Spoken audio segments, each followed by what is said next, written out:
The Duck and the Kangaroo by Edward Lear.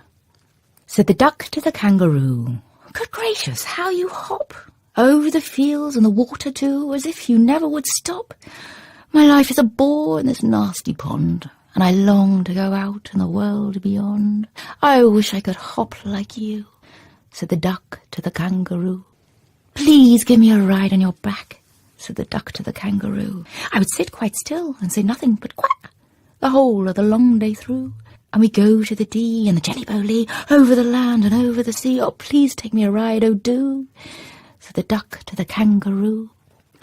Said the kangaroo to the duck, "This requires some little reflection. Perhaps on the whole it might bring me luck, and there seems but one objection, which is, if you'll let me speak so bold, your feet are unpleasantly wet and cold, and would probably give me the rheumatiz," said the kangaroo. Said the duck, "As I sate on the rocks, I have thought over that completely, and I bought 4 pairs of worsted socks, which fit my web feet neatly. And to keep out the cold, I have bought a cloak, and every day a cigar I'll smoke, all to follow my own dear true love of a kangaroo." Said the kangaroo, "I'm ready, all in the moonlight pale, but to balance me well, dear duck, sit steady, and quite at the end of my tail." So away they went with a hop and a bound, and they hopped the whole world 3 times round, and who's so happy, oh who, as the duck and the kangaroo. Life Story by Tennessee Williams. After you've been to bed together for the first time, without the advantage or disadvantage of any prior acquaintance, the other party very often says to you, "Tell me about yourself. I want to know all about you. What's your story?" And you think maybe they really and truly do sincerely want to know your life story, and so you light up a cigarette and you begin to tell it to them. The two of you lying together in completely relaxed positions like a pair of rag dolls, a bored child dropped on a bed. You tell them your story, or as much of your story as time or a fair degree of prudence allows, and they say, "Oh, oh, oh, oh, oh," each time a little more faintly, until the "oh" is just an audible breath. And then, of course, there's some interruption.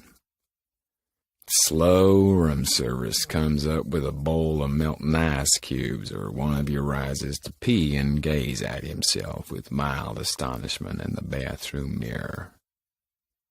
And then, first thing you know, before you've had time to pick up where you left off with your enthralling life story, they're telling you their life story exactly as they intended all along.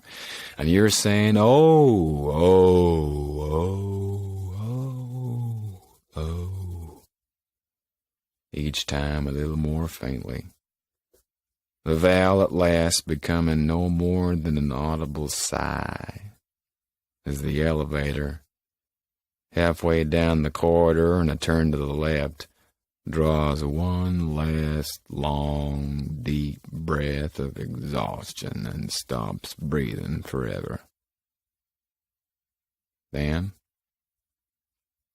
well, one of you falls asleep, and the other one does likewise with a lighted cigarette in his mouth. And that's how people burn to death in hotel rooms. Down by the Sally Gardens by W.B. Yeats. Down by the Sally Gardens my love and I did meet. She passed the Sally Gardens with little snow-white feet. She bid me take love easy, as the leaves grow on a tree. But I, being young and foolish, with her did not agree.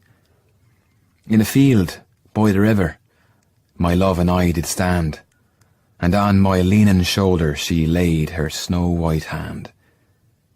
She bid me take life easy, as the grass grows on the weirs. But I was young and foolish, and now am full of tears.